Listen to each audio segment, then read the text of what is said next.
Leave, now. My fiancé didn't raise his voice. He didn't squeeze my hand or look panicked. He just leaned in close enough that I could feel his breath near my ear and said it like a quiet instruction, like something that didn't need to be repeated. We were standing 10 feet from the dance floor. 5 minutes earlier, my brother and his bride had cut the cake.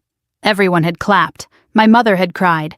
My father had made a toast that went on too long like he always did. It was a good night. A simple, honest, small-town kind of wedding in Lancaster County. Nothing flashy, just warm lights, folding chairs, and people who'd known each other for 30 years. And then he said it. Leave, now. I turned to look at him expecting a smile, maybe a joke. But Daniel didn't joke like that. Not in that tone. What I whispered. I'll explain in the car. That was all he gave me. No urgency in his voice, no fear, just certainty. I glanced around the room. My brother Mark was laughing with a group of his friends near the bar. His new wife Emily was talking with my aunt near the cake table, brushing icing off her fingers.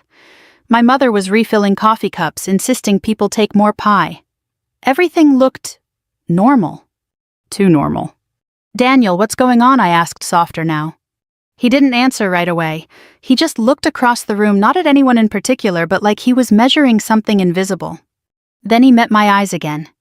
You really didn't notice, he said. That question stayed with me. Even as I picked up my purse. Even as I walked past my mother who called out, "Don't go far, we're about to do the bouquet toss."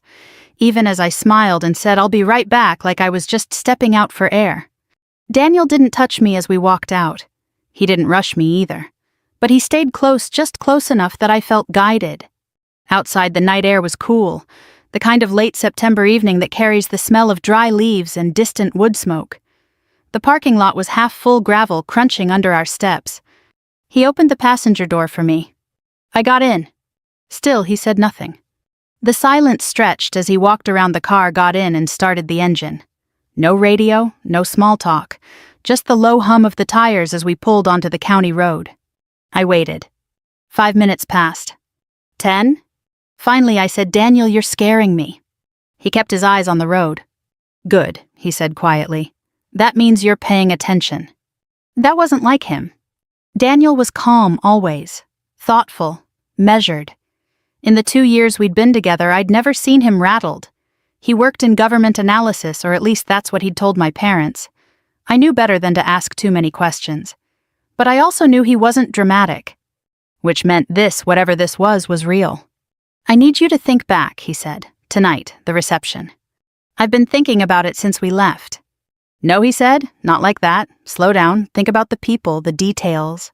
I leaned my head back against the seat. The reception hall. The lights strung across the ceiling. The old wooden floors that creaked when people danced. Mrs. Carter from down the street bringing her famous apple pie. My cousin Luke trying to fix the speaker system. It was all so ordinary. "I don't know what you want me to say," I admitted. He exhaled softly. "That's what I was afraid of." The road curved past a row of cornfields, now just dark silhouettes under the moonlight. I watched them pass, feeling something tighten in my chest. "You're going to have to tell me something," I said. "You can't just pull me out of my brother's wedding and expect me to sit here quietly." He nodded once. "I'm not asking you to sit quietly," he said. "I'm asking you to stay safe." "Safe? From what?" I turned in my seat facing him. "My brother is inside that building," I said. "My parents, my whole family. If something's wrong." "If something's wrong," he interrupted gently, "being there won't help them." That stung more than I expected. What does that mean? He didn't answer right away. Instead, he slowed the car as we approached a stop sign, then turned onto a quieter road, one that led away from town. "I noticed 3 things tonight," he said finally. I held my breath. First, he said there was a man near the back wall, mid-50s, gray suit, didn't eat, didn't drink, didn't talk to anyone. I frowned. "I don't remember anyone like that." "That's the point," he continued. "Second, your brother checked his phone 12 times in under 20 minutes, always stepping away when he did." "That's not unusual," I said. "He's always been—" "Not like that," Daniel said. "Not at his own wedding." I fell silent. He was right. Still. "And third?" I asked. He hesitated. "Your sister-in-law," he said, "Emily." "What about her?" "She's not who she says she is." The words landed heavier than anything else he'd said. That's not funny, I said, my voice sharper now. I'm not joking. You've met her twice. I've observed her longer than that. I stared at him. What are you saying? I asked slowly. He finally glanced at me just for a second. I'm saying he said that tonight wasn't just a wedding. The car rolled forward into the darkness ahead. It was a setup. My hands went cold. For a moment I couldn't speak. All I could see was my brother's face laughing by the bar, my mother wiping her eyes, my father raising his glass. Normal? All of it had looked so normal. You're wrong, I said, but it came out weaker than I intended. I hope I am, Daniel said quietly. Neither of us spoke after that. The road stretched on empty and silent. And somewhere behind us, the lights of the reception hall grew smaller and smaller until they disappeared completely. I didn't know it yet. But that was the last moment my life felt simple. We didn't go home right away. Daniel drove another 10 minutes past the edge of town before pulling into a small gas station that sat alone at the corner of two empty roads, the kind of place that stayed open all night because truckers needed coffee and somewhere to stretch their legs. He parked under a flickering light. The engine idled for a moment before he shut it off. Still neither of us moved. You can call your mother, he said at last. Just don't tell her where you are. I blinked at him. That's your advice. It's the safest option right now. I stared down at my phone in my lap. For a long moment I didn't touch it, because something in me already knew if I called I wouldn't get a straight answer. Still I pressed her name. It rang twice. Sweetheart, my mother said, her voice a little too bright.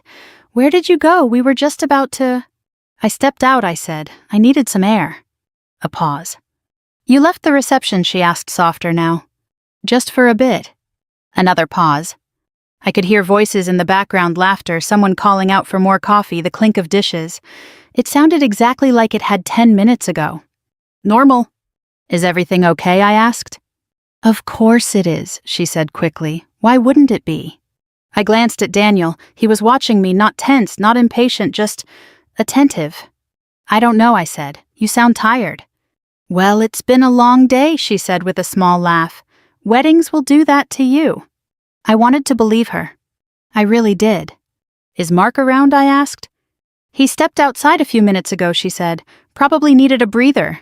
You know how he gets. My chest tightened. Outside. Did he say where he was going? I asked. No, honey, just outside. Why? I swallowed. No reason, I said, just checking. Well, don't stay out too long, she said. Your father wants to do one more toast.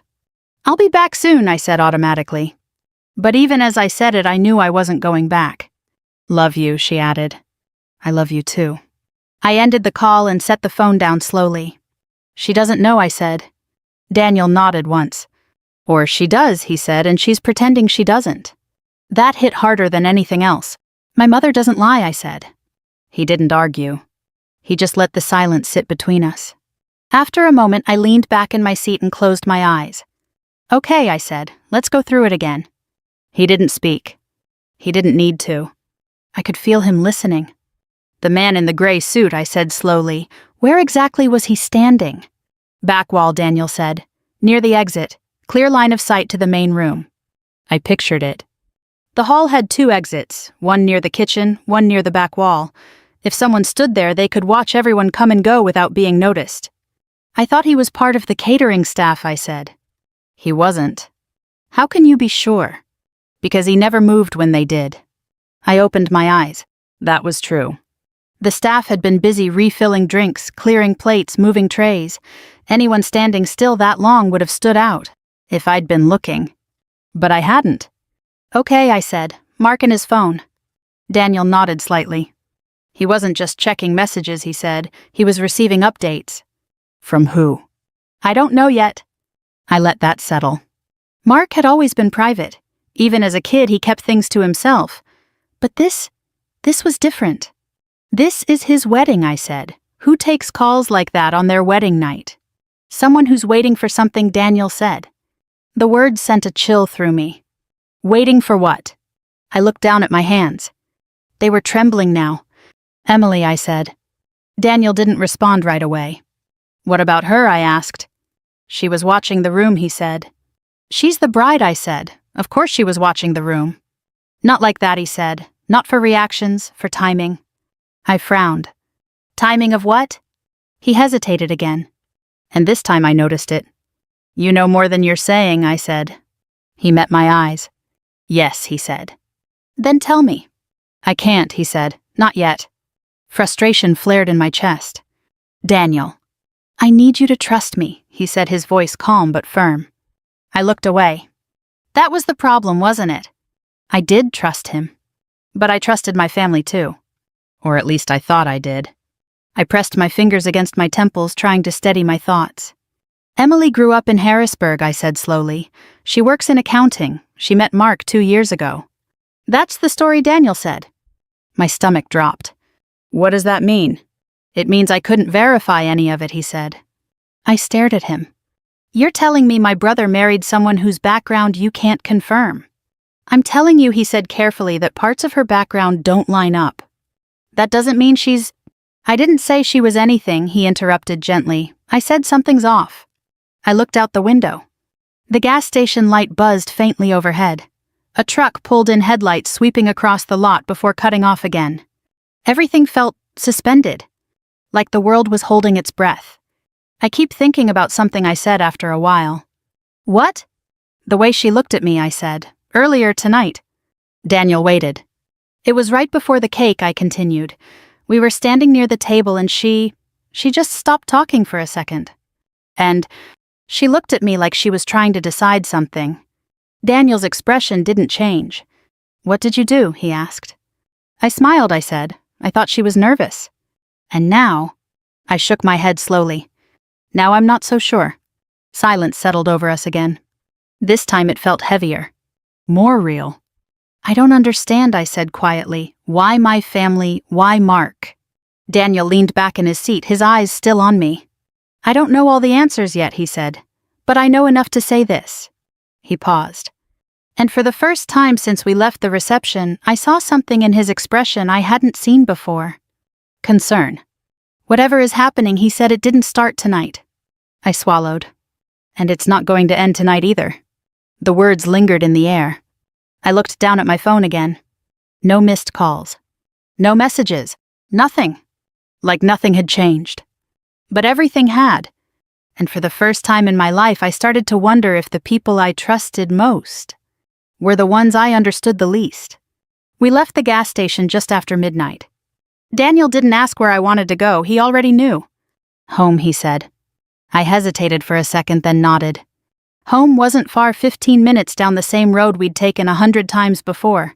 A modest ranch house my parents had lived in for over 30 years. The porch light was always on.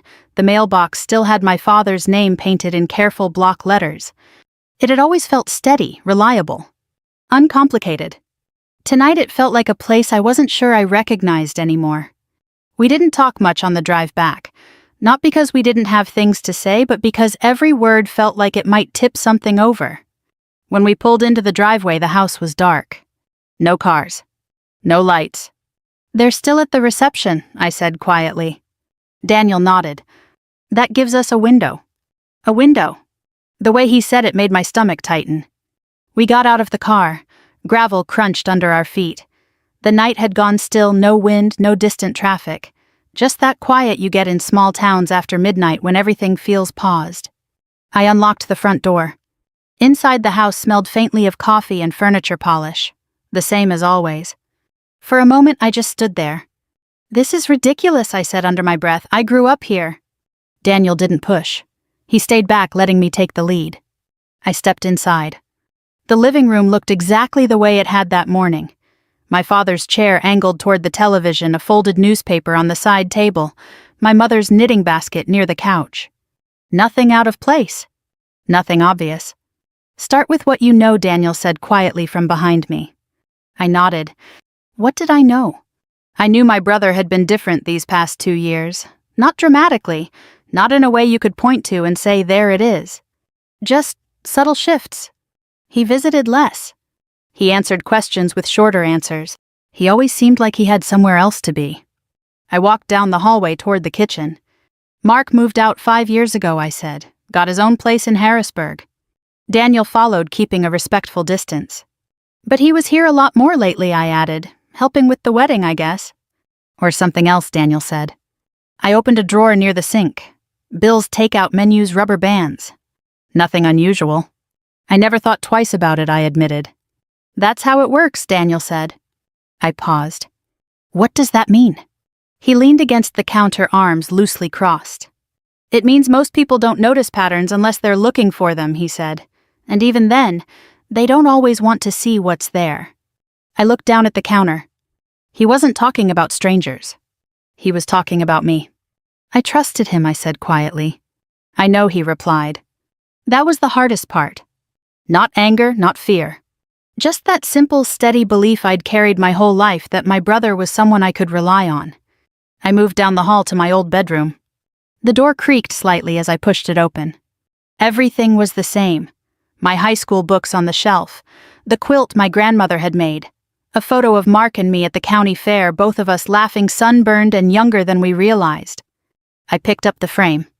We used to share everything I said, when we were kids. Daniel didn't interrupt. If something went wrong, he told me. I continued. If he got into trouble, I was the first to know. I set the photo back down. So when did that change? I asked, more to myself than to him. Daniel answered anyway. Probably not all at once, he said. It usually doesn't. I nodded slowly. That made sense. You don't wake up one day and realize everything's different. It happens in pieces. A missed call here, a half-truth there. A moment you ignore because it's easier than asking questions. I walked back into the hallway. There was one thing, I said. Daniel straightened slightly. What? About a year ago, I said. Mark asked Dad for money. For what? He didn't say, I admitted, just said it was temporary, an investment. And your father? He gave it to him, I said, no questions asked. Daniel's jaw tightened slightly. How much? I hesitated. More than we had to spare, I said.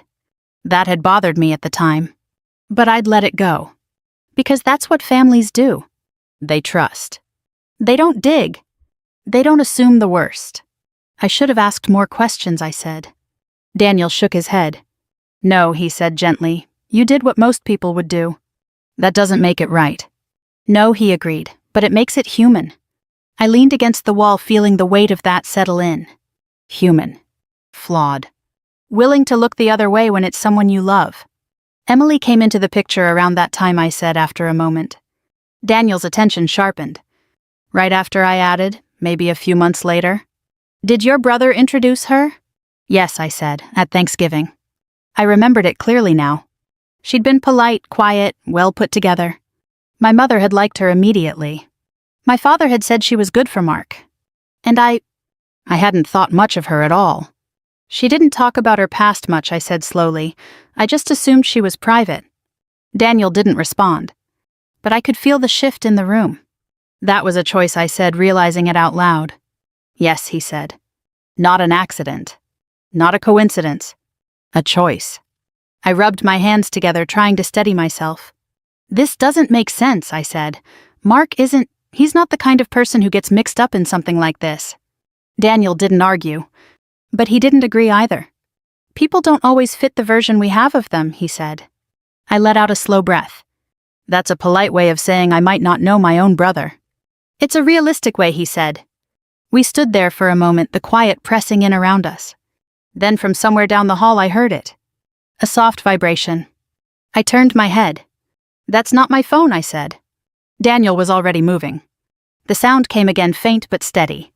We followed it to the guest room. The door was slightly open. Inside the room was dark. Daniel reached for the light switch. The room came into view. Neat bed, closed curtains, nothing out of place. But the sound, it was coming from the dresser.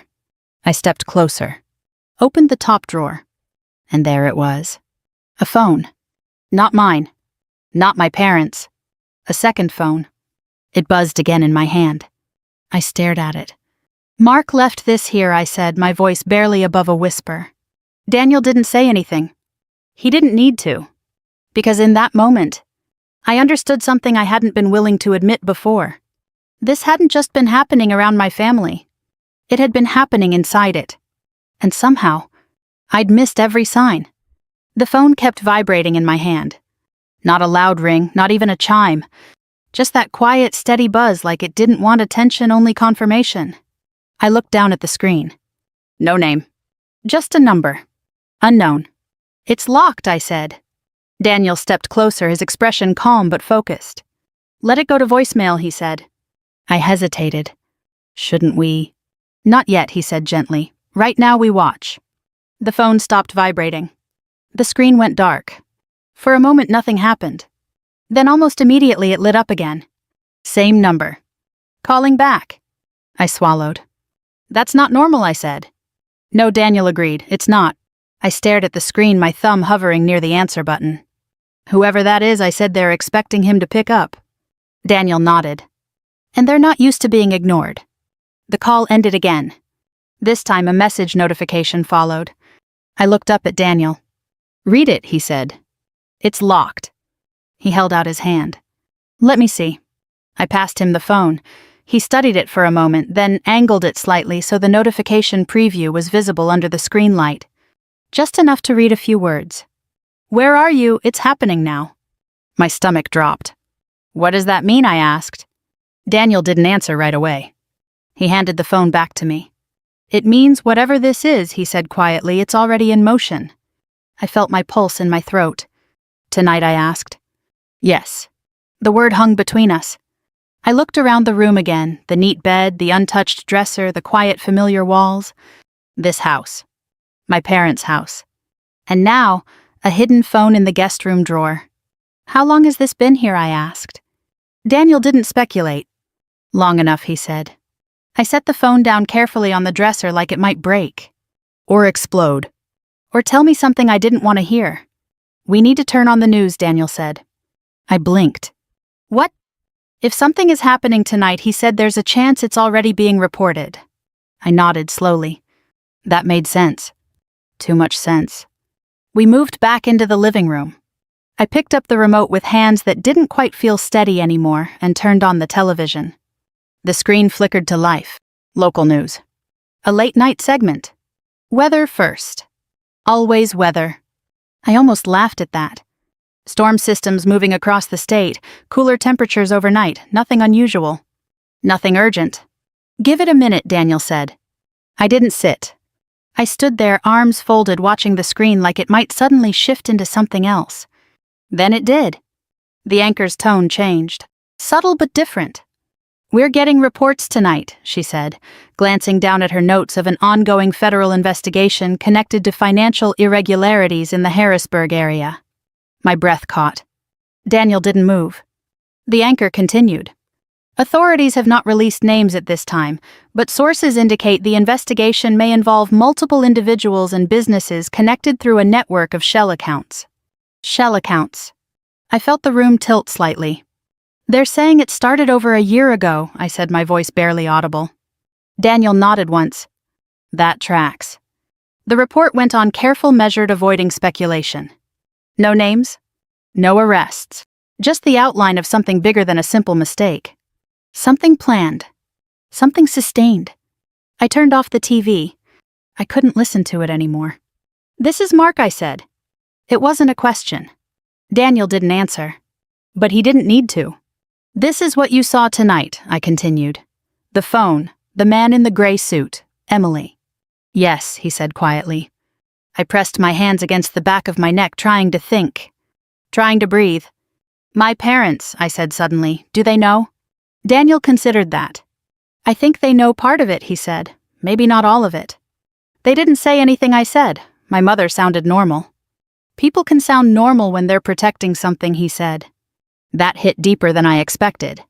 Protecting something. Or protecting someone. I walked to the window and looked out at the dark yard. This house had always been a place where things were said out loud, where problems were talked through even when it was uncomfortable. Or at least that's what I'd believed. When did it start? I asked. Daniel stepped closer, but not too close. Probably small, he said. Something that didn't seem like a big deal at the time. Like borrowing money, I said. Yes. Or not asking questions. He didn't respond. But the silence said enough. I turned back toward him. You said tonight wasn't just a wedding, I said. That it was a setup. He nodded.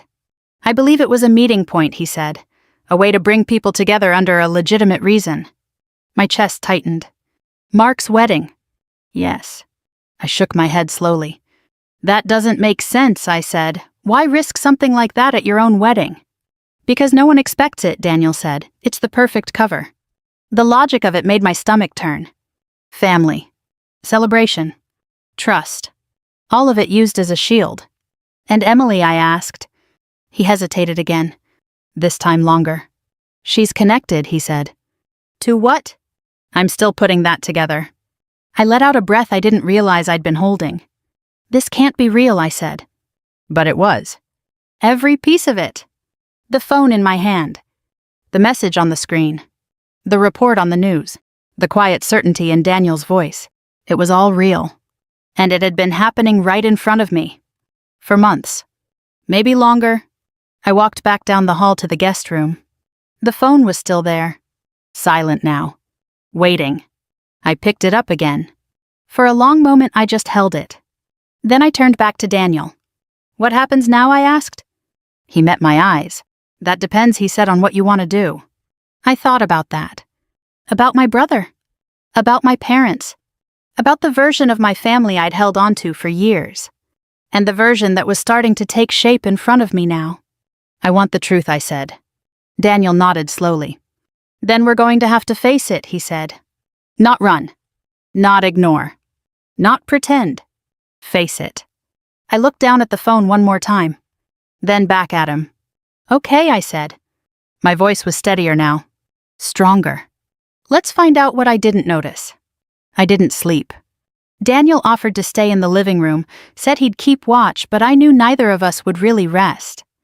The house felt different now, like the walls were holding their breath waiting for something to happen. Around 3 a.m., I sat at the kitchen table with a cup of coffee that had gone cold. The second phone lay in front of me quiet since the last message. Every so often I'd glance at it, half expecting it to light up again. It didn't.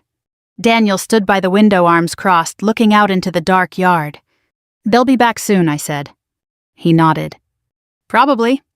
Do we tell them everything I asked? That depends on what they tell you first, he said. That made sense. Still, it didn't make it easier. By the time the first hint of morning light crept through the curtains, I heard the familiar sound of tires on gravel. My parents' car. My heart started to pound. Daniel didn't move. Let me lead, I said. He gave a small nod. The front door opened. My mother stepped in first, heels in one hand, hair slightly undone. My father followed, jacket slung over his shoulder, looking more tired than I'd ever seen him. They both froze when they saw me. You're home, my mother said, her voice caught somewhere between relief and confusion. I am, I replied.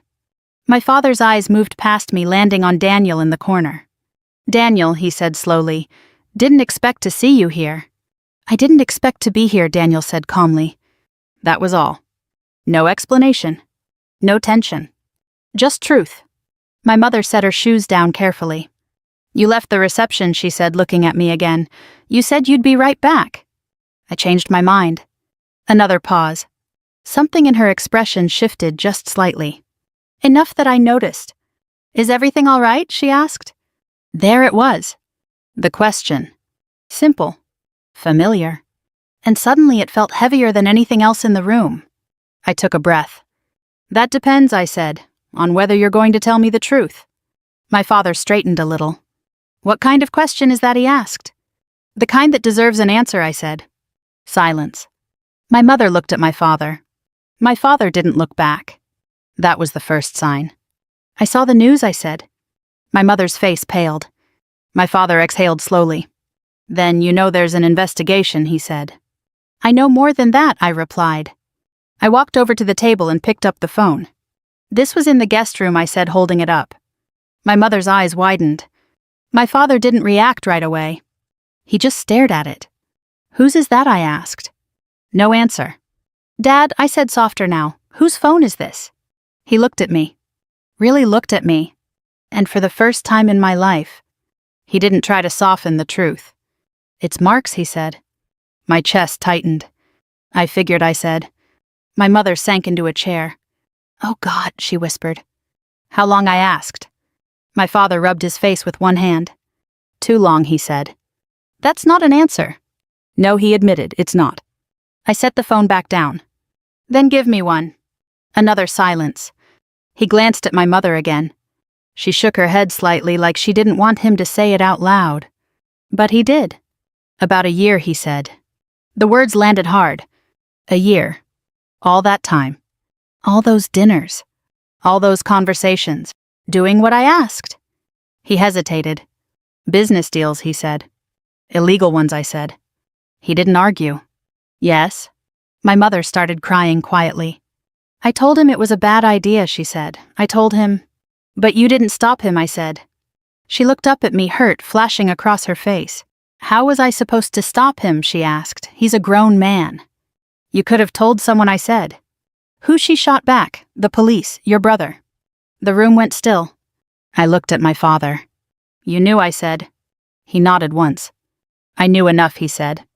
Enough to do something. I thought it would pass, he said. There it was. The sentence that had been sitting under everything. The one Daniel had predicted without even hearing it. We thought it would pass. I let out a slow breath. That's not how this works, I said. I know that now, he said quietly. But you didn't then. Number. The honesty in his voice made it harder to stay angry. But not impossible. What about Emily, I asked. My father's jaw tightened. She's involved, he said. How? She introduced him to the people he's been working with. I felt something shift inside me. She planned this, I said. I don't know what she planned, he said. But she's not who she said she was. I looked at my mother. You knew that too. She shook her head quickly. No, I swear I didn't know she said. I didn't ask. That hurt in a different way. Not deception. Avoidance. I thought if I stayed out of it, she said, tears running down her face, it wouldn't touch us. I nodded slowly. I thought the same thing, I said. Silence settled over the room. Heavy. Real. Where is he? I asked. My father hesitated. Then he answered, I don't know.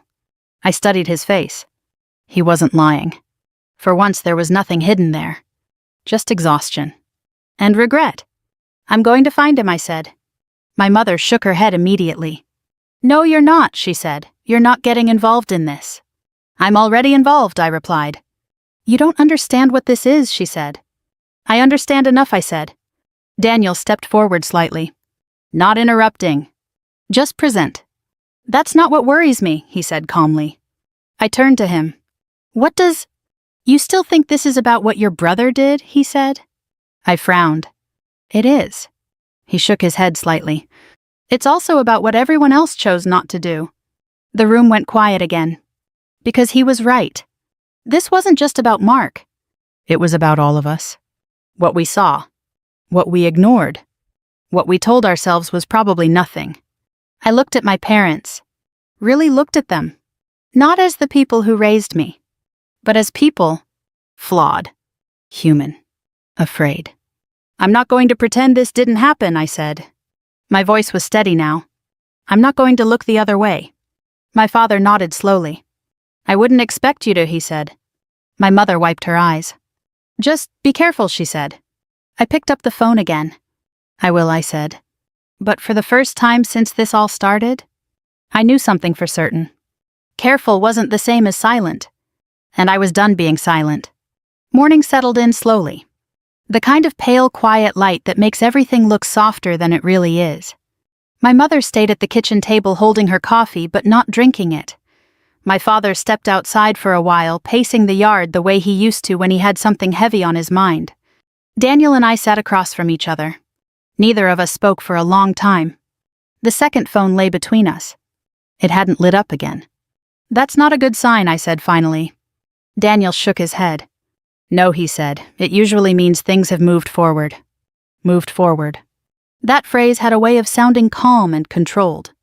But I could feel the weight behind it. What happens when things move forward, I asked. He looked at me carefully. People make decisions, he said. About what? About who they trust, he replied. I thought about that. Trust. It had been the quiet foundation of everything in my life. My family. My brother. Even Daniel. And now, It felt like something fragile. Something I hadn't protected the way I should have. The sound of the front door opening pulled me out of my thoughts.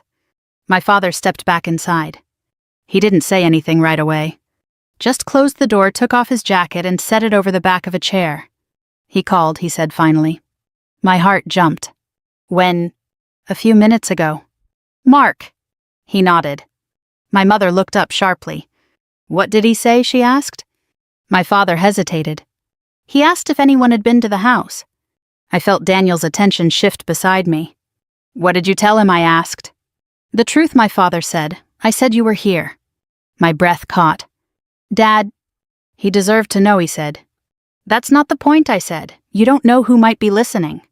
I do know, he interrupted, his voice steady. I know he's my son. The room went quiet again. Daniel didn't step in.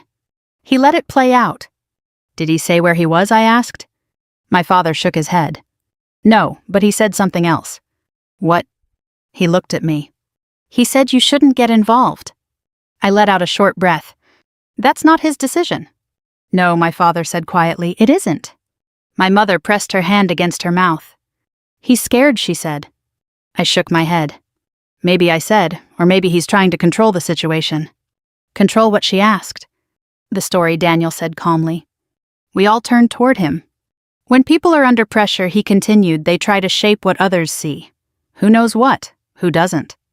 My father nodded slowly. That sounds like Mark, he admitted. I leaned forward, resting my elbows on the table. So what are my options? I asked Daniel. He didn't answer right away. Tell me the truth, I said, not the safe version. He met my eyes. You can step back, he said. Let the investigation take its course. Protect yourself. And the other option? You can stay involved, he said, which means being part of what comes next. What comes next? My mother asked quietly. Daniel's expression didn't change. Consequences, he said. The word settled heavily in the room. I thought about Mark. About the boy who used to sneak out with me to watch fireworks by the river. The one who taught me how to ride a bike. The one who promised more than once that he'd always look out for me. And then I thought about the man who had stood at the bar last night checking his phone over and over again. Waiting. Hiding something. I want to talk to him, I said. My mother shook her head again. No, she said, that's a bad idea. It's the only idea, I replied. My father looked between us. He might call again, he said. Then I'll answer, I said. Daniel didn't object. That surprised me. You're okay with that? I asked. I'm okay with you making your own decision, he said. That was different. Not approval. Not permission. Just respect. I nodded. The phone on the table vibrated. All of us froze. It wasn't the second phone. It was my father's. He looked down at it slowly. Then at me. It's him, he said. I stood up. Put it on speaker, I said. My mother grabbed his arm.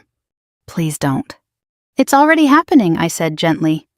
He answered the call. Mark. A pause. Then his voice came through. Clear. Tired. Familiar. Dad.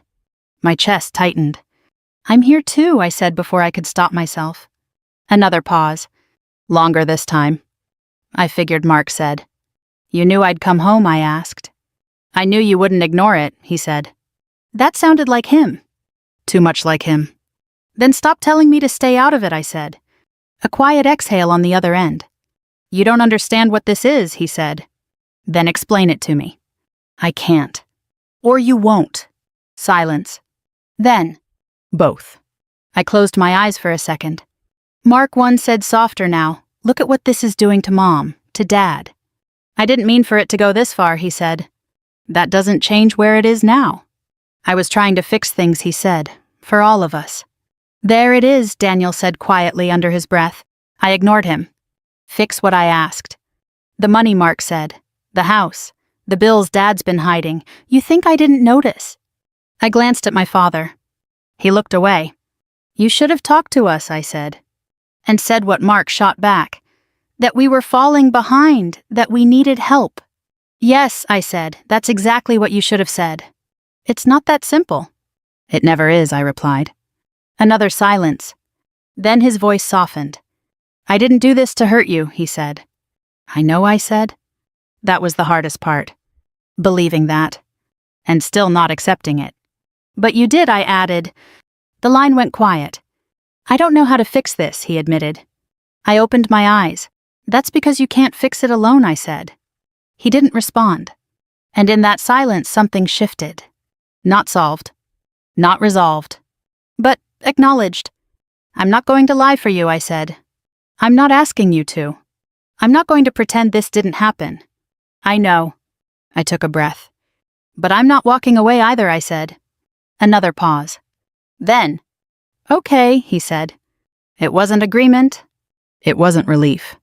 But it was something. After the call ended, the house felt different. Still heavy. Still uncertain. But no longer silent. I looked at Daniel. He gave a small nod. You did what you needed to do, he said. Maybe. Or maybe I'd just taken the first step. Either way, there was no going back now. It didn't end that morning. Not the way people imagine things end clean, clear, tied up with a sentence or a decision. It unfolded.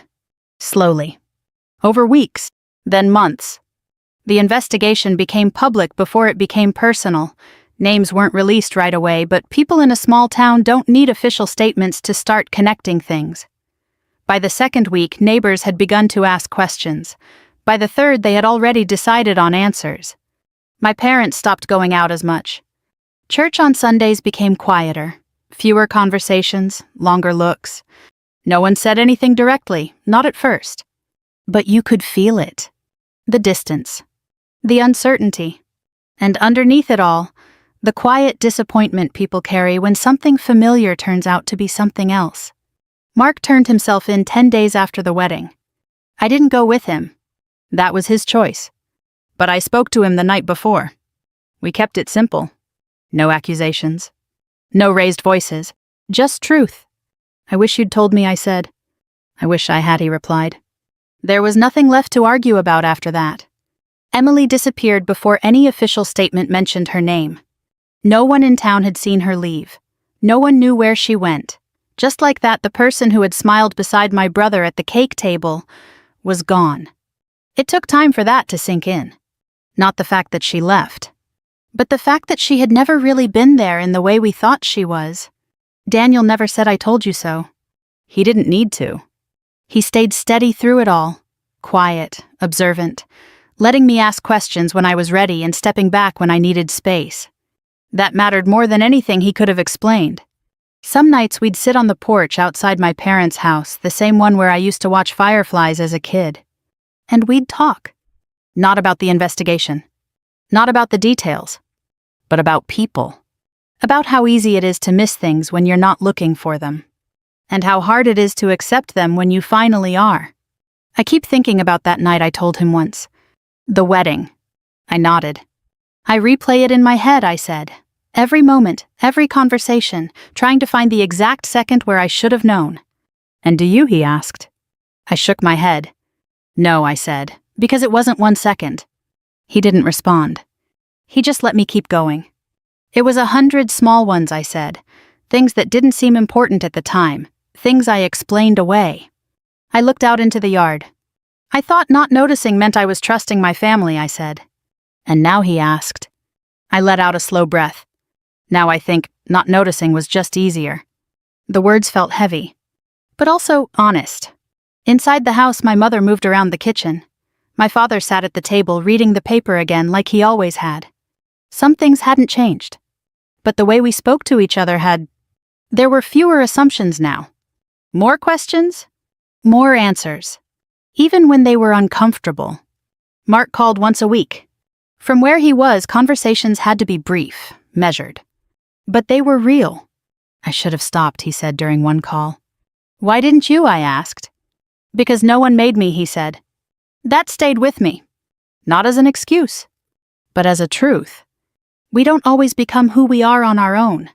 Sometimes it's shaped by what the people around us allow, or ignore, or choose not to see.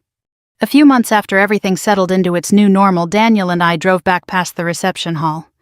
It looked smaller than I remembered. Quieter. Like it had returned to being just a building again. Do you regret leaving that night, he asked. I thought about it. About my mother calling after me. About the music still playing inside. About my brother laughing by the bar. I regret not seeing things sooner, I said. But leaving, he asked. I shook my head. No, I said. Leaving gave me the chance to understand. He nodded. That was enough. Before we drove away, I looked at the door one more time. And I remembered his voice. Leave, now! At the time, it felt like a warning. Now. It felt like the moment everything began to make sense. I didn't notice that night. Not the way I should have. But I notice now. And sometimes that's what matters. Not that we missed it, but that we choose not to miss it again. If you've ever looked back on a moment in your own life and realized the signs were there all along, you're not alone. Most of us don't see clearly when we're in the middle of something. We see clearly after. And that clarity, late as it may come, is still a chance to do better. To speak up. To ask questions. To protect the people we love not just with loyalty, but with honesty. If this story stayed with you, take a moment to reflect on the things you might have overlooked. And if it helped you see something a little more clearly, consider sharing it with someone who might need that same reminder. Because sometimes the quiet truths are the ones that matter most. No attorney, the judge asked me. The courtroom smelled like old paper-burnt coffee and floor polish. It was one of those county courtrooms that hadn't changed much since the 1980s.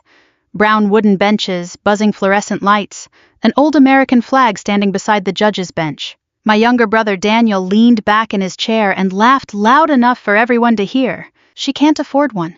A couple people in the gallery smirked. My father nodded proudly beside him like Daniel had just said something clever. I stood alone at the defense table wearing an old beige coat I'd bought years ago in Norfolk after my husband died. I could feel every eye in that room studying me, judging me. A 63-year-old widow with gray streaks in her hair and no lawyer. Easy target. The judge adjusted his glasses and looked at me again. Ma'am, this is a serious civil proceeding involving inheritance fraud allegations. Are you certain you wish to represent yourself?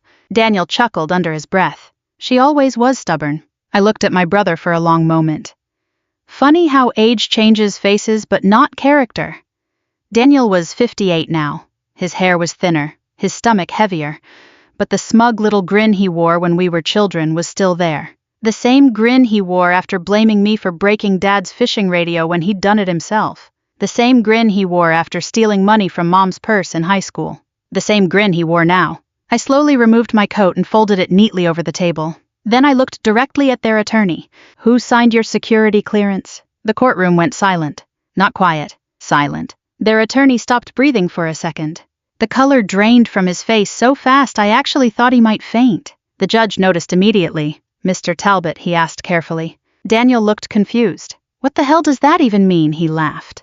But his attorney wasn't laughing anymore. He stared at me with the exact same expression I'd seen on young naval officers years ago when they accidentally opened the wrong classified file. Fear mixed with recognition. I sat down calmly. And for the first time that morning, nobody in that courtroom looked at me like a helpless old woman. Not even my father. 3 months earlier, I had been standing in my kitchen overlooking the Chesapeake Bay when the lawsuit papers arrived. Rain tapped against the windows that afternoon. The kind of slow Virginia rain that settles into your bones. I remember heating tomato soup on the stove when the mail carrier knocked. Certified envelope. County seal. Inside was a lawsuit filed by my own brother accusing me of manipulating our late mother into changing her will while she suffered from dementia. I must have read the papers 6 times. My hands didn't even shake at first. That came later. After 40 years working around military investigations, you learn to stay calm during shock. Your body delays the reaction until it's alone. I sat at my kitchen table until sunset, staring at Daniel's signature at the bottom of the complaint. My own brother. The boy whose diapers I changed when Mom worked late shifts at the diner. The teenager I covered for after he got drunk and wrapped Dad's truck around a mailbox in 1983. The grown man I loaned nearly $30,000 to over the years without ever asking for repayment. Now he wanted me destroyed in court. The strangest part wasn't even the lawsuit. It was my father supporting him. That hurt worse. Dad was 86 now. Arthritis in both hands, heart trouble, hearing aid in his left ear. After Mom passed, Daniel practically moved into his house full-time. At first I thought it was kindness, then I realized it was control. Dad stopped answering my calls regularly. When I visited, Daniel somehow always managed to be there, and every conversation became uncomfortable. "You sure stayed gone a long time," Dad told me once while staring at the television instead of me. I'd stood there holding grocery bags in both hands like some unwanted guest. I was serving Dad. That was all he said. 40 years reduced to The truth is, my father never forgave me for joining the Navy. Not really. He came from an older generation, Korean War generation, men who believed daughters stayed close to home. My mother understood me. Dad never did. When I enlisted in 1979, he acted like I'd abandoned the family. Meanwhile, Daniel stayed in Virginia close to home, close to Dad. That made him the good son. Didn't matter how many failed businesses he started. Didn't matter how much money disappeared over the years. Didn't matter how many lies Mom quietly covered for. He stayed. And in my father's mind, staying counted more than sacrifice. After my husband Frank died from pancreatic cancer 6 years ago, I finally retired from Naval Intelligence Logistics Consulting and came home for good. Not to fight. Not to prove anything. I just got tired of hotel rooms, government buildings, and lonely mornings. I thought maybe at 63 family mattered more than old resentments. I was wrong. The first sign came during Mom's final year alive. She started calling me late at night. Not emotional calls. Careful ones. Quiet. "Daniel's handling the finances now," she whispered once. I remember sitting on my porch listening to frogs down by the water. Okay. He gets upset when I ask questions. Something in her voice bothered me. Fear. My mother was never fearful. Another night she called asking if property taxes could really increase that much in 1 year. I checked county records the next morning. They hadn't. That was the moment I started paying attention. But by then Mom's health was failing fast. And Daniel controlled almost everything around her, including access. The last Thanksgiving before she died still haunts me. Mom looked exhausted sitting at the dinner table. Dad barely spoke to me. Daniel spent the entire evening talking about how hard caregiving had been for him, like he was campaigning for sainthood. Then Mom reached under the table and squeezed my hand. Tiny gesture. Weak fingers, but deliberate. When I looked at her, she gave me this look I still can't explain properly. Almost like apology. Almost like warning. 3 months later, she was gone. And 2 weeks after the funeral, Daniel filed the lawsuit. I remember sitting alone afterwards, staring at the Chesapeake water outside my window, thinking something I never thought I'd think about my own family. This lawsuit was never about money. It was punishment. Punishment for leaving. Punishment for succeeding somewhere they couldn't follow. Punishment for becoming someone my father never understood. And sitting there in that courtroom now, watching Daniel grin across the aisle while Dad silently approved, I realized something else. They truly believed I would stand there defenseless. They had no idea who I used to be. The silence inside that courtroom lasted maybe 3 seconds, but it felt much longer. Their attorney, Richard Talbot, slowly lowered the folder in his hands and stared at me across the room like he was trying to place a face from a nightmare. Judge Holloway noticed immediately. "Mr. Talbot," he repeated. Talbot cleared his throat. "Your Honor, I'd like a brief moment with my client." Daniel looked irritated. For what, she's bluffing. Talbot didn't even look at him. That was the first crack. Small, but visible. Judge Holloway studied me carefully over the rim of his glasses. He was probably around 70 himself. Silver hair, navy blue tie, calm voice, the kind of old-school judge who believed manners still mattered. 5 minutes, he said finally. The gavel tapped once. Everybody stood. The room exploded into whispers. I stayed seated. At my age, you learn there's no point rushing anywhere, especially not toward conflict. Daniel followed his attorney near the back wall, visibly annoyed. "What is wrong with you?" I heard him hiss. Talbot spoke so quietly I couldn't hear the words, but I saw the fear. And fear has a language of its own. My father remained seated on the wooden bench behind Daniel's table. His shoulders looked smaller than I remembered. Old age had finally caught him over the last couple years. For a moment he looked at me, not angrily, not warmly either, just uncertain. That may have hurt more than hatred, because uncertainty meant he no longer knew who I was. The truth is, most people never really knew what I did in the Navy. That was intentional. Even Frank, my husband, only knew pieces, not because I didn't trust him, because compartmentalization becomes second nature after enough years around classified systems. You stop talking automatically. You learn silence the way normal people learn small talk. Back in the early 1980s, when I first entered Naval Intelligence Logistics Support, I was mostly handling transportation authorizations, secure communications routing, and contractor documentation. Boring on paper. That's how government work usually looks from the outside. But over time I moved into security compliance investigations involving defense contractors and overseas supply coordination during the Gulf War years. Nothing glamorous. No Hollywood nonsense. Mostly long nights, bad coffee, endless reports, and people lying about money. People think intelligence work is guns and car chases. Most of it is paperwork. Very dangerous paperwork. One missing signature can compromise an operation. One dishonest contractor can cost lives. I learned early that corruption rarely looks dramatic at first. Usually it starts with somebody quietly changing numbers nobody expects others to check. That lesson stayed with me long after retirement, including when I started noticing strange financial patterns around my mother's accounts. Talbot approached the bench after recess ended. His voice sounded tighter now. Your Honor, before proceeding, I would request clarification regarding the defendant's prior federal affiliations. Daniel groaned loudly. Oh, come on. Judge Holloway folded his hands. Ms. Whitaker. I opened my leather folder slowly and removed a sealed document packet. 20 years ago, those packets used to travel inside locked diplomatic cases.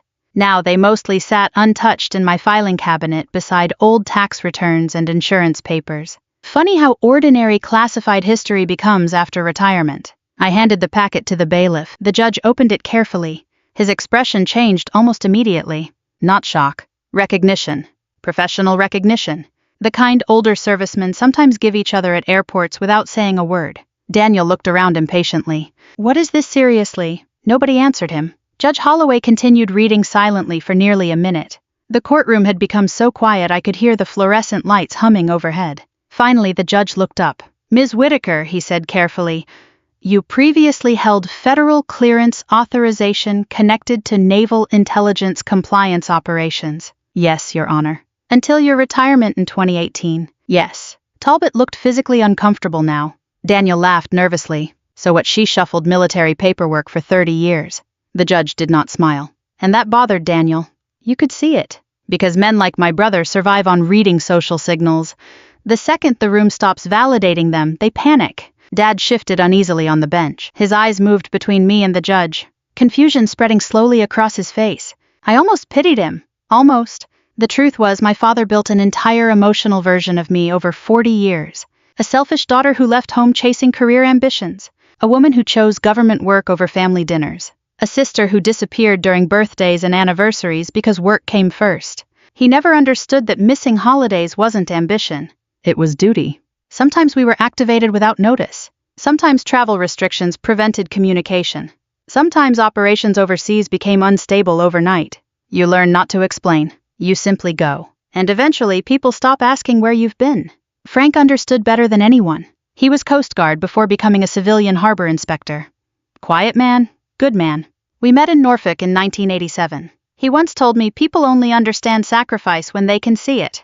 That stayed with me, because invisible sacrifice confuses people, especially family. Talbot finally cleared his throat again. Your Honor, my firm had prior indirect interaction with an investigation tied to Miss Whitaker's office during a contractor audit in 1994. Daniel blinked. What does that mean? Talbot hesitated. It means I recognize her credentials. For the first time all morning, Daniel stopped looking confident. Not scared yet, but unsettled.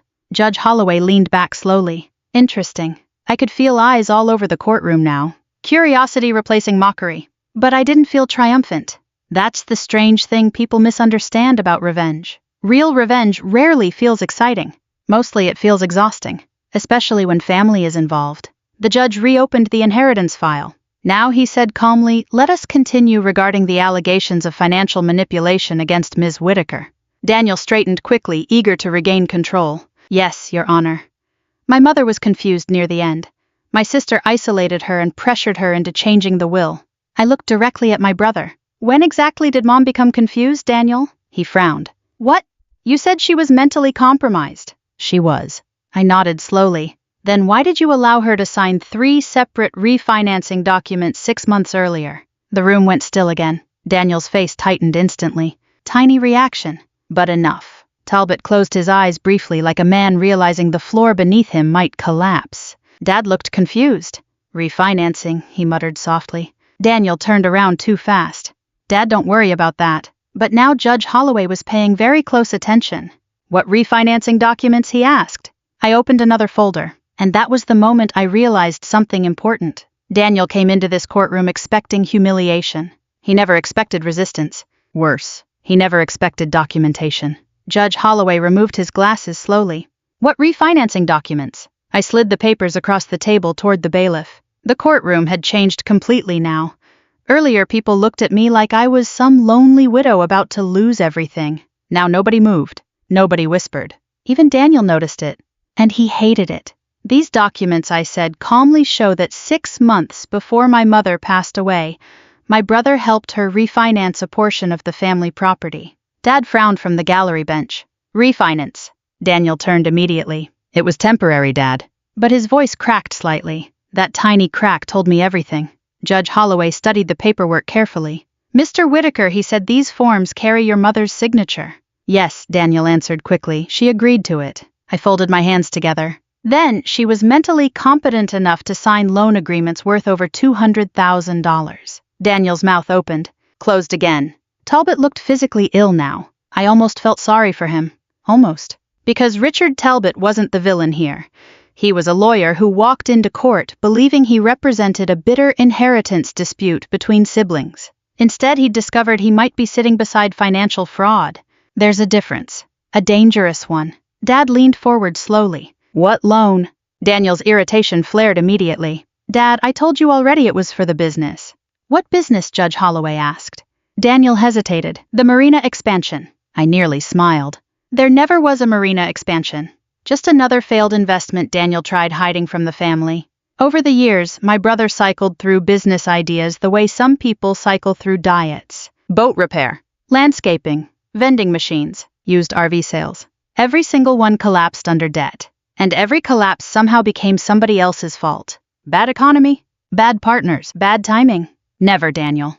Never his gambling. Never the quiet loans. Never the missing money. Mom covered for him most of her life because she couldn't bear conflict. Dad covered for him because he believed sons deserved second chances longer than daughters did. But age changes things, especially desperation. I looked at the judge again. Your Honor, I'd also entered into Evidence County tax payment records for the property over the last 4 years. Talbot rubbed his forehead hard. Daniel muttered, oh my God. The bailiff handed the documents to Judge Holloway. The judge's eyebrows lifted slightly. These payments came from your personal account, Ms. Whitaker. Yes. Dad stared at me. You paid the taxes. I nodded once. Daniel jumped in immediately. She only did that to manipulate Mom. I turned toward him slowly. No, Daniel. I did it because the county was preparing lien notices. That landed hard. Dad's face strained. What? The old man looked genuinely shaken now. I hated seeing it. No matter how angry I'd been over the years, he was still my father. And old age makes betrayal look crueler somehow, especially when confusion enters the picture. Judge Holloway's tone sharpened. Mr. Whitaker, was your father aware the property faced tax delinquency concerns? Daniel avoided eye contact. It wasn't serious. But it had been serious. Very serious. I remembered the exact night I discovered it. Mom had called me around 11:30. Her voice sounded weak. Nervous. Margaret, she whispered, could you check something for me? I sat up immediately in bed. What's wrong? I found a letter from the county. The next morning I drove 2 hours to Fairfax and went straight to the records office. That's when I learned portions of the property taxes had gone unpaid for nearly 18 months. Not because Mom forgot. Because somebody redirected money. I knew immediately who that somebody was, but proving it quietly without humiliating Dad became the problem. So I paid the overdue amount myself. Nearly $16,000. I never told anyone. Not even Frank's old friends from the Coast Guard support group I occasionally met for coffee. You know something strange about getting older. You stop keeping score. At least healthy people do. You help because somebody has to. That's all. The courtroom door opened quietly as a clerk brought additional files to the judge's bench. Outside the windows, gray November rain streaked across the courthouse parking lot. Everything suddenly felt smaller, older, sadder. Judge Holloway reviewed the records for several long moments before looking toward Daniel again. Mr. Whitaker, he said carefully, did your mother personally authorize these financial transfers? Yes. Do you possess documentation beyond your own submitted statements? Daniel swallowed. Talbot finally spoke up. Your Honor, my client may require time to organize supplementary records. That was lawyer language for we have a problem. A serious one. Dad looked back and forth between us like a man waking from anesthesia. Slowly, painfully. I don't understand, he murmured. And right then I realized something terrible. Dad truly didn't know. For months I'd convinced myself he knowingly helped Daniel turn against me. But sitting there watching confusion spread across his face, I saw something different. Loneliness. Old age terrifies people in ways younger folks don't fully understand. Once your spouse dies, the world becomes unstable. You start depending on whoever stays closest. Daniel understood that, and he used it. He became Dad's driver, Dad's helper, Dad's daily company. Not because he loved responsibility, because proximity creates influence, especially with elderly parents. The judge looked toward me again. Ms. Whitaker, do you possess further evidence regarding financial irregularities? I hesitated briefly, then opened the final folder. Inside was a handwritten letter. Mom's handwriting. Weak but recognizable. The second Dad saw the envelope, his breathing changed. Oh no, he whispered. Daniel's face hardened immediately. Where did you get that? Mom had mailed it to me 3 weeks before she died. Certified mail. No return address. Inside was only one handwritten sentence on the front page. If anything happens, read this in court. I'd carried that letter in my bag for months without opening it again. Partly because I already knew what it contained. Partly because I was afraid hearing Mom's voice one last time might break something inside me I couldn't repair.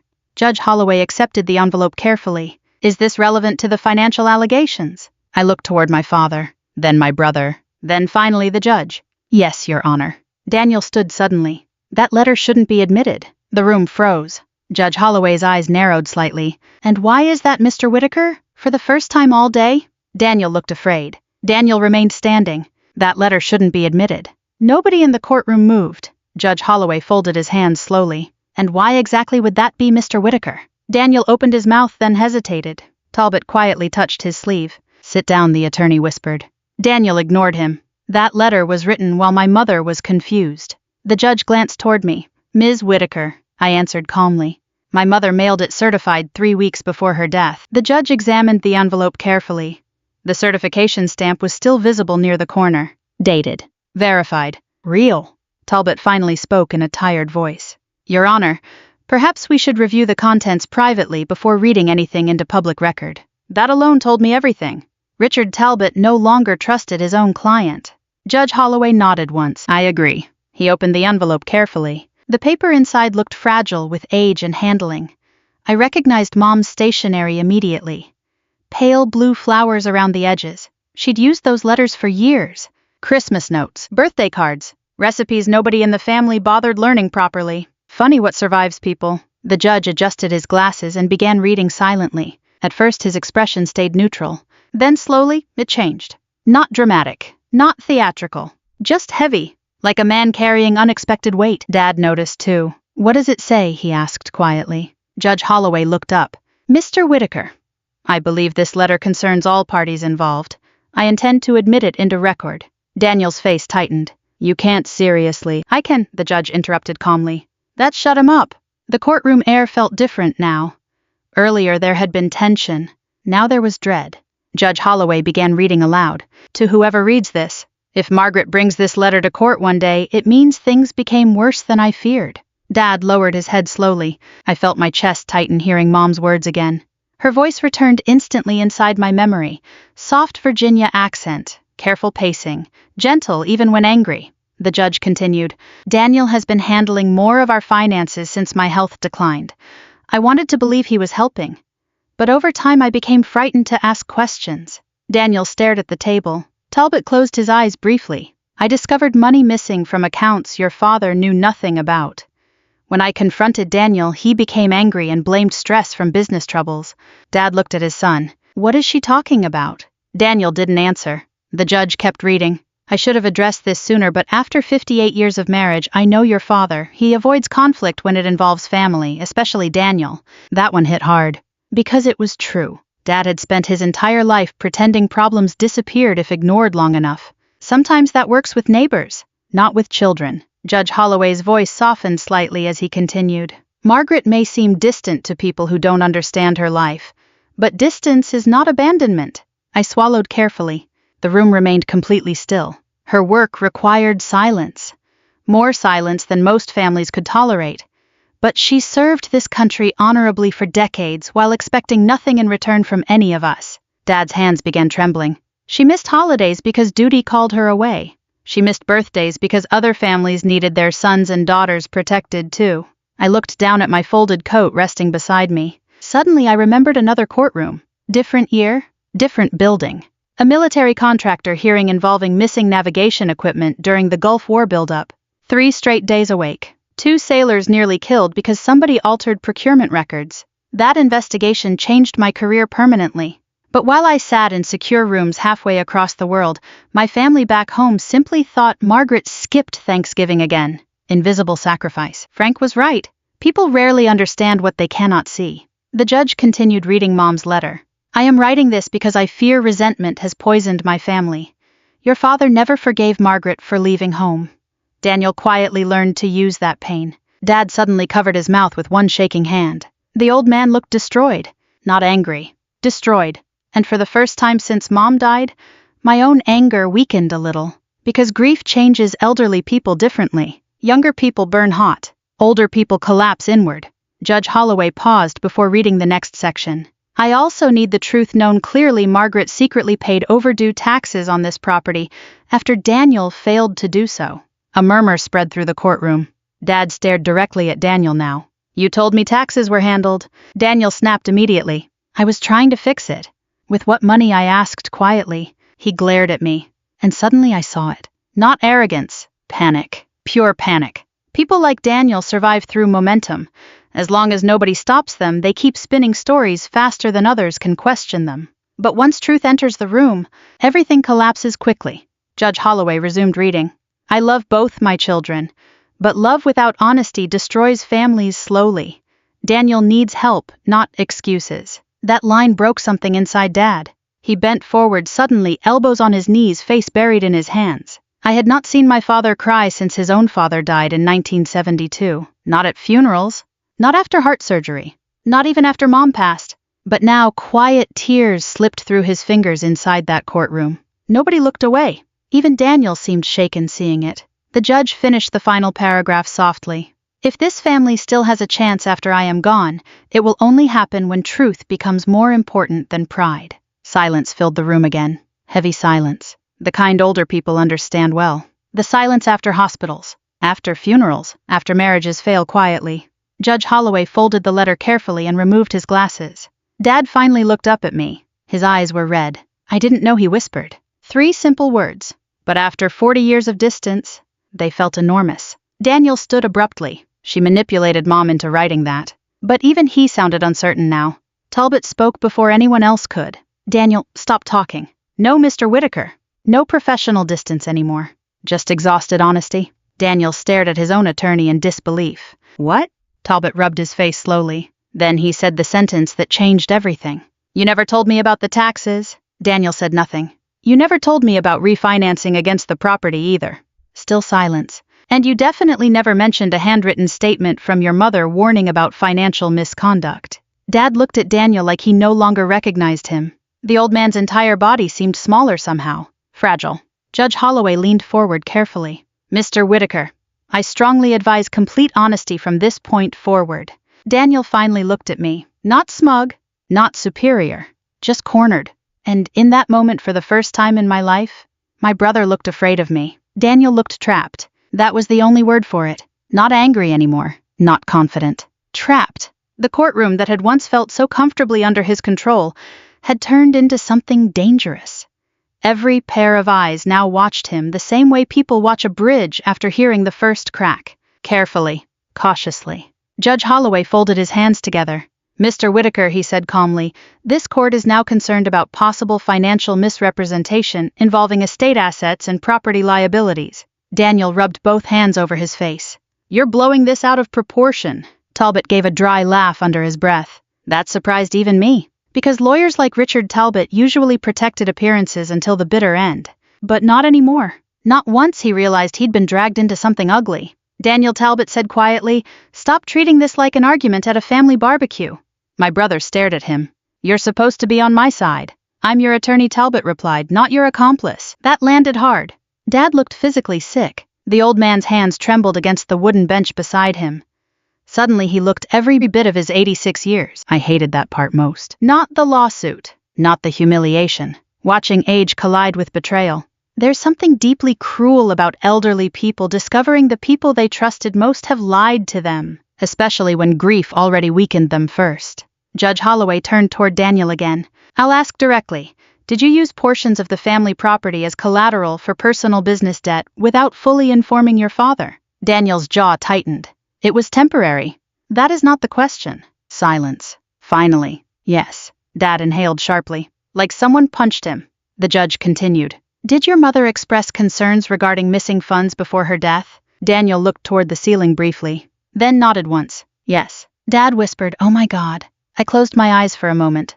Not from satisfaction. From exhaustion. Because the truth is, I never wanted this moment. People imagine revenge feels triumphant.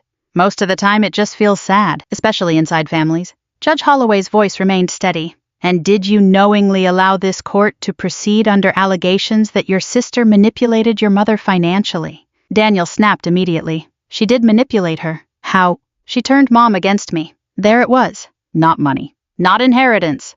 The real wound. Judge Holloway leaned back slightly. How exactly? Daniel looked at me for the first time in several minutes, and suddenly years of bitterness came pouring out of him. She always acted better than everyone else. I said nothing. She leaves town, joins the military, disappears for decades, and suddenly everybody treats her like some hero. Dad looked stunned hearing him say it aloud.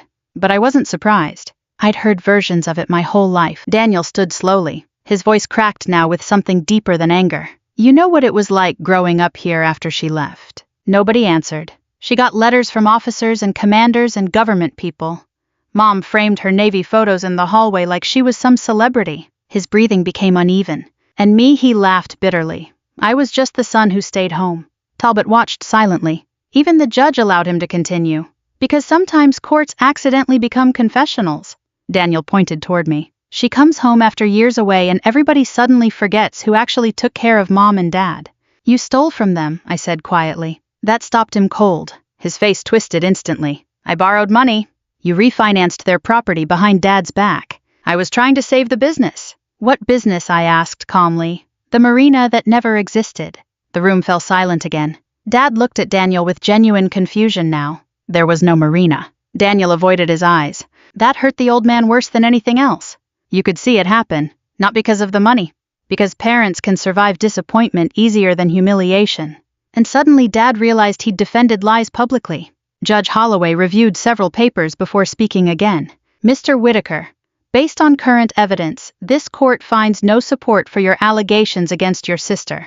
However, substantial concerns now exist regarding your own conduct. Daniel sat heavily in his chair, defeated. For the first time since this nightmare began, he looked small. Not evil, not monstrous. Just broken in ordinary human ways. That's the thing people eventually learn about family conflict. Most villains are simply wounded people who chose bitterness too long. Judge Holloway continued.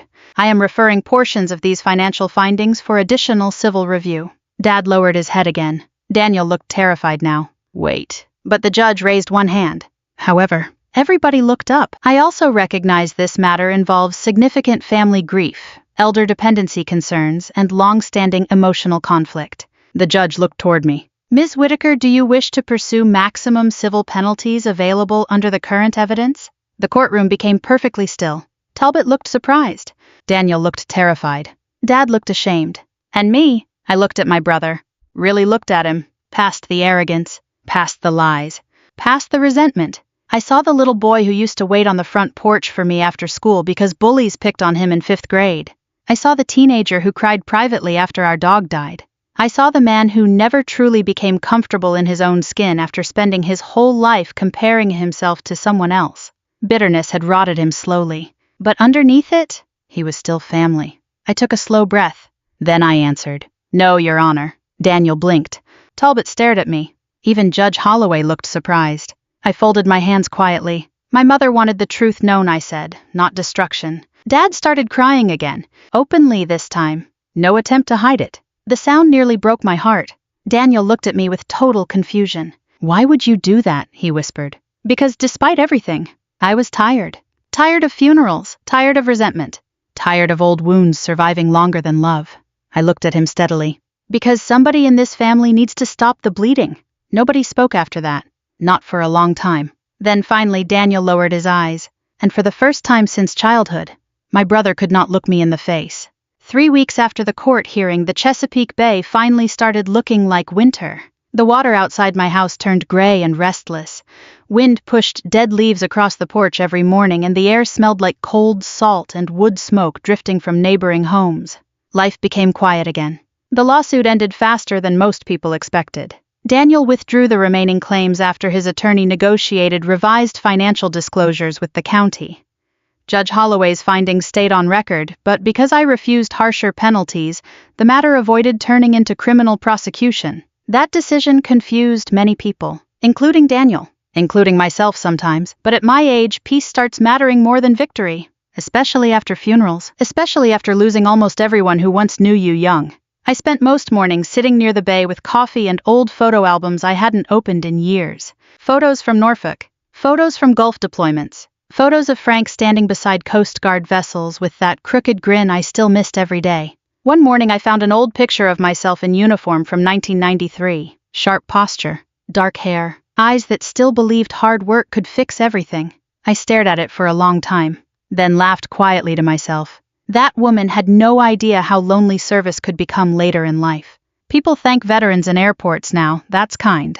But they rarely understand the invisible part afterward. The missed birthdays, the emotional distance, the marriages that survive through sacrifice, the families that quietly drift away while duty keeps pulling you somewhere else. Service leaves marks nobody sees, and silence leaves marks too. Around noon that same day, somebody knocked on my front door. I already knew who it was before opening it.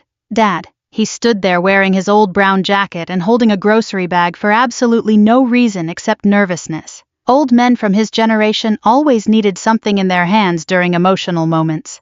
Thought maybe you needed soup, he muttered. I stepped aside quietly. Come in. He moved slower than I remembered. The courtroom seemed to age him 10 years in one afternoon. Or maybe truth simply removes the last illusions people use to stay young. We sat at the kitchen table overlooking the bay. For nearly 2 full minutes, neither of us spoke. Finally, Dad looked out the window and sighed. Your mother loved this view. Yes. Another silence. Then I was hard on you. Not dramatic. Not theatrical. Just honest. I stirred my coffee slowly. You were. Dad nodded weakly. I thought if you left home, eventually you'd forget us. That hit harder than I expected. Because suddenly so many old arguments finally made sense. Not anger. Fear. Parents from his generation rarely admitted fear directly, especially fathers. Instead, it came out sideways. Criticism, distance, pride. I never forgot, I said quietly. Dad rubbed his arthritic hands together. I know that now. The old man looked around my kitchen carefully. Framed photos, navy plaques packed away quietly near the bookshelf. Frank's old Coast Guard cap hanging beside the door. You really did all that stuff, he asked softly. I almost smiled. What stuff? All those years overseas, security work, investigations. A little. Dad shook his head slowly. You never talked about it. I wasn't supposed to. Another long silence settled between us. But this one felt gentler. Healing silence. Not hostile silence. Finally, Dad asked something he'd never asked me in 40 years. Were you scared? I looked down at my coffee cup. Sometimes. Not during emergencies. Not during investigations. Oddly enough, training handles those moments. The fear comes later. Hotels alone at night. Phone calls you can't return. Watching young sailors pretend they aren't terrified before deployment. And funerals. So many funerals. Yes, I answered honestly, sometimes. Dad nodded slowly like he was finally meeting his daughter for the first time. I'm sorry, he whispered. Simple words. Late words. But real. At our age, real matters more than perfect. The knock at the door came unexpectedly around 20 minutes later. Dad looked confused. I didn't bring anybody. I stood and opened the door slowly. Daniel stood outside, hands shoved awkwardly into his jacket pockets. He looked exhausted, older somehow. The courtroom had stripped something out of him too. For a moment nobody spoke. Then he looked at Dad. I almost drove away 3 times. Dad gave a tired half laugh. Probably should have. Daniel nodded slightly. Maybe. I stepped aside. Come in. The 3 of us sat awkwardly around the kitchen table like strangers trapped together during a snowstorm, which honestly described most families after enough years pass. Daniel stared down at his hands. I messed everything up. Nobody interrupted him. That business debt got worse than I told anybody. He swallowed hard. After Mom got sick. I panicked. Dad closed his eyes painfully. You lied to me. I know. You stole from us. Daniel nodded once. I know. Then finally he looked at me. I hated you for leaving. The honesty in his voice surprised me. I know, I said quietly. You always seemed stronger than me. I almost laughed at that, because strength is one of the biggest misunderstandings in American families. People think strength means confidence. Sometimes strength is simply enduring loneliness without becoming cruel. Daniel rubbed his face. When people talked about you, it made me feel small. I studied him carefully. Not the angry brother from court, not the manipulative son. Just an aging man carrying decades of insecurity badly.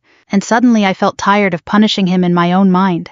Dad slowly stood from the table and wandered toward the hallway. My old navy coat still hung beside the closet door where I'd left it earlier that morning. The room became quiet again as he stared at it. Then something happened I never expected. Dad straightened his posture carefully despite the arthritis, raised his trembling hand, and gave me the first salute of my life. I couldn't speak. Neither could Daniel. The old man's eyes filled with tears. I should have done that years ago, he whispered. Nobody moved for several seconds. Then finally I stood and hugged my father. And after a moment, my brother too. Not because everything was fixed. It wasn't. Some damage never disappears completely. But healing begins the moment pride stops speaking louder than love. And maybe that's the real tragedy of growing older. Not wrinkles. Not illness. Not even death. It's realizing how many years people waste misunderstanding each other. If this story meant something to you, if it reminded you of somebody you still need to call forgive or simply understand a little better, then maybe it was worth telling. And if you believe quiet strength still matters in this world, I hope you'll stay for more stories like this.